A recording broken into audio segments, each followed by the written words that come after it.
제11화 흔들리는 불빛. 라디오에서는 정규방송 대신 음악을 틀고 있었다. 선곡은 누가 하는 걸까?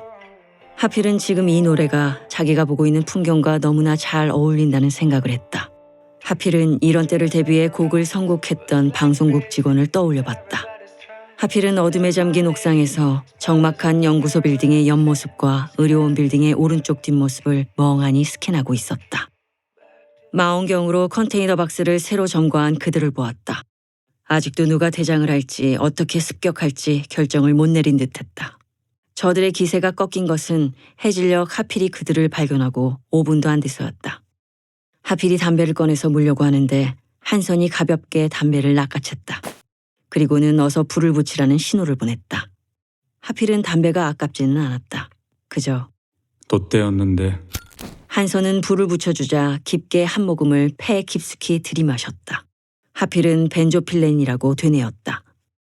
벤조필렌은 폐암을 일으키는 대표적인 발암물질이다. 예전에 항암물질을 실험할 때 벤조필렌으로 암에 걸린 쥐를 만들었다. 그들을 벤조필렌으로 유발된 폐손종 마우스 라고 불렀다. 소독하는 남자 어디 있는지 봤어요? 갑자기 사라졌네. 누구? 하필이 정신을 잃기 직전 동물 실험실에 숨어있던 누군가를 본 기억이 났다. 그 남자가 실험실 소독을 해줬거든요. 자기가 그거 하러 여기 왔다고. 하필은 그 남자가 누군지는 몰라도 사건 당일이 소독업체가 오는 날인 것은 알고 있었다. 그 남자는 좋은 사람인가? 한선은 황당하게 하필을 쳐다봤다. 한선은 아마도? 라고 했고 하필은 지금 상황에서는 좋은 사람이라면 누구라도 힘을 모아야 한다고 했다. 그쯤 연구소 쪽으로 몰려오는 사람들이 맨눈으로도 보였다. 하필은 일단 한선에게 그 상황을 말하지는 않았다. 한선이 담배를 피울 동안 하필은 망원경으로 그들을 유심히 관찰했다. 보통은 20대에서 30대 남자들이 대부분이고 다양한 사람들이 섞여 있었다. 학벌과 소득 수준도 각양각색일 것이다. 단지 그들의 눈빛에서 생존을 위해 뭔가 하지 않으면 안 된다라는 강력한 의지 같은 게 느껴졌다. 그러나 하필이 망원경에서 눈을 떼기도 전에 그 눈빛들은 심하게 흔들렸다. 핸드폰이 안 터지는 걸 무리 중 누군가 얘기한 직후였다. 일부는 왔던 길을 돌아가서 경계선이 여기부터라고 떠들었고 누구는 컨테이너 박스에 미리 달려가 올라가서 안테나가 뜨는지 팔을 쭉 뻗어 반원을 그려보기도 했다. 하필은 일단 오늘 밤 저들의 습격할 일은 없을 거라고 안심했다. 핸드폰은 집단 행동에 꼭 필요한 절대 수단이었다. 하필이 망원경을 들여다보다가 한선을 돌아봤다. 옥상 반대편 저쪽에 한선이 서 있었다. 어깨를 살짝 들썩이는 한선의 뒷모습을 하필은 유심히 보고 있었다. 울고 있나라고 생각했지만 그건 아니었다. 하필은 지금 한선이 금단 현상을 겪고 있다는 생각이 들었다. 생존에 대한 위협이 클 때는 몸에서 도파민이 분비된다. 도파민은 인간이 무언가에 도전할 때 주로 분비된다. 지금 한선은 도파민을 대신해 원래 하던 그 약을 몸이 원하는 것이다. 김치찌개와 흰쌀밥이 그녀의 몸을 원래대로 만든 게 분명했다. 하필은 몰래 한숨을 쉬며 실험실로 먼저 돌아갔다. 불침번이 필요했다. 사람들이 편하게 잘 수 있도록 해야 한다. 그 사이 라디오의 노래는 다른 곡으로 바뀌었다. 하필은 석희와 교대할 시간이 되었다. 하필은 성훈과 그들의 패거리 그리고 껄렁한 진호, 속을 알 수 없는 태운이 머물고 있을 연구소와 의료원 건물을 쳐다봤다. 아마 그들은 침구가 완벽한 병동의 입원실을 숙소로 쓸 가능성이 컸다. 오늘 밤이라도 컨테이너 무리들이 이곳을 습격이라도 한다면 그들은 병동 숙소부터 공격할 것이다. 사람은 편한 곳을 좋아한다. 그게 위험한 짓인 줄 알면서도. 하필이 한숨을 쉬며 돌아서는 그때 연구소 꼭대기층에서 약한 불빛이 일렁거렸다. 인공적인 불빛이다. 하필은 망원경으로 그곳을 관찰했다. 불빛이 움직이는 각도로 봤을 때 헤드랜턴이 분명했다. 여기에 처음부터 있던 사람들은 전력이 끊길 것을 예상 못했다. 그렇다면 외부인이 분명하다. 누굴까? 게다가 하필은 어떻게 해서든 성운 패거리들에게 컨테이너에 사람들이 몰려왔다는 것을 알려주고 싶었다.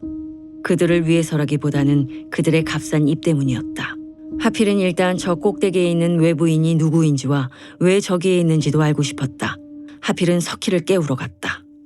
회원 전용 생방송, 바이러스가 퍼진 그 연구소 생중계, 접속자 1만 명.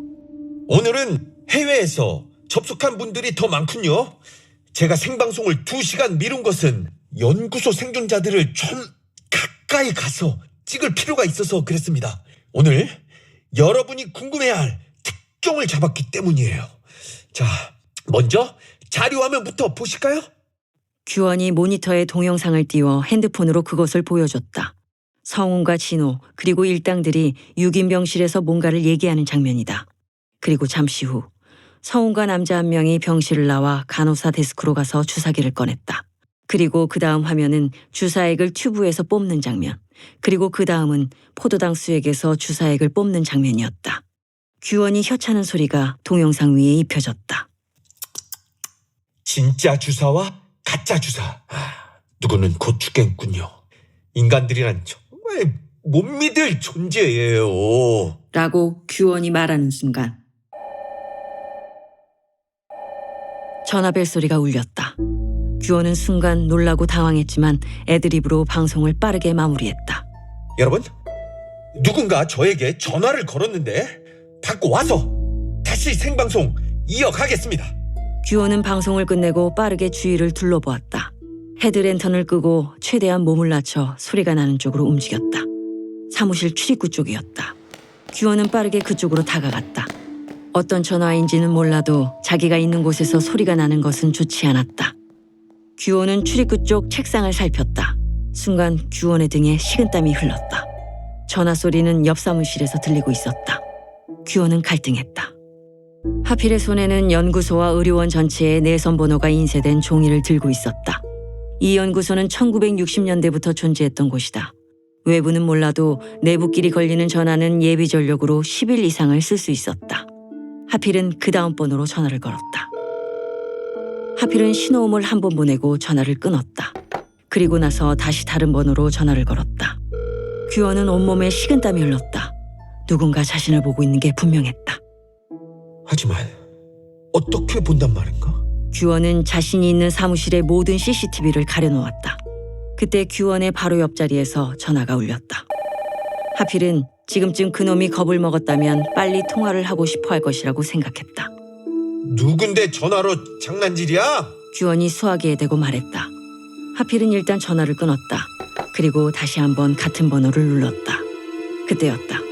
전화기를 받는 소리와 함께 누군가 전화기 저쪽에서 규원을 공격하는 소리가 들렸다. 하필은 수화기를 들고 그 소음에 집중했다. 잠시 후 석희의 목소리가 들렸다. 잡았어요. 이놈 젊은 놈이네요. 지하주차장 정준. 차가 몇 대 없는 지하 6층 주차장에 벤틀리가 아주 천천히 움직이고 있었다. 드라이버는 최고급 가죽 커버가 씌워진 핸들을 부드럽게 돌렸다. 정준이었다. 정준은 천천히 주차를 했다. 그리고 그 옆 썬팅이 진한 카니발 뒷좌석으로 옮겨 탔다. 뒷좌석은 침대처럼 개조한 가죽 시트 의자가 있었다. 최고의 침대였다.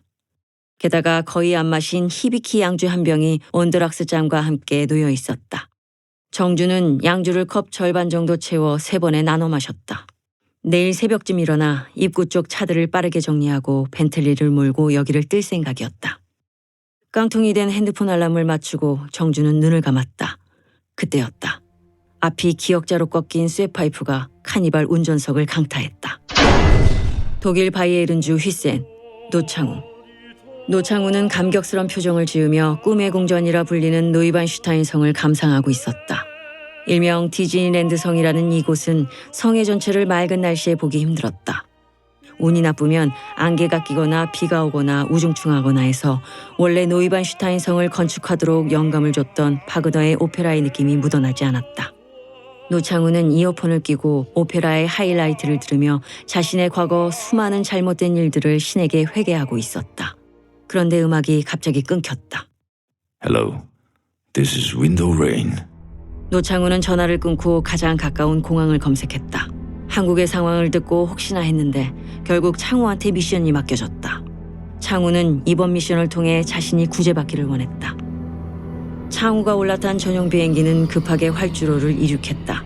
창우는 이 미션의 진짜 의뢰인이 누굴까 궁금했다. 어떤 정도의 파워를 가져야 평양 순환공항에 비자도 없이 입국을 허가해 줄 수 있을까? 게다가 그 의뢰인은 분명 창우가 비무장지대를 손바닥 크기 단위로 알고 있는 북파 공작원 출신이라는 것도 알고 있었다. 하필과 석희, 한선, 그리고 윤설은 규원이 방송한 것들을 빠르게 돌려보고 있었다. 한선은 규원이 이상한 말을 할 때마다 밥을 먹고 있는 규원을 쳐다보며 씩씩거렸다. 석희는 걱정스러운 표정으로 윤설을 보며 진실을 얘기했다. 장 박사님, 저는 위에서 왜 당신을 사살하라고 명령했는지를 알아오라는 상부의 지시를 받고 여기에 온 국정원 요원입니다. 지금 위에서는 당신이 살아있는 것을 생방송으로 봤을 겁니다. 말씀해 주십시오. 또 뭐가 있습니까? 윤설의 표정이 굳어졌다.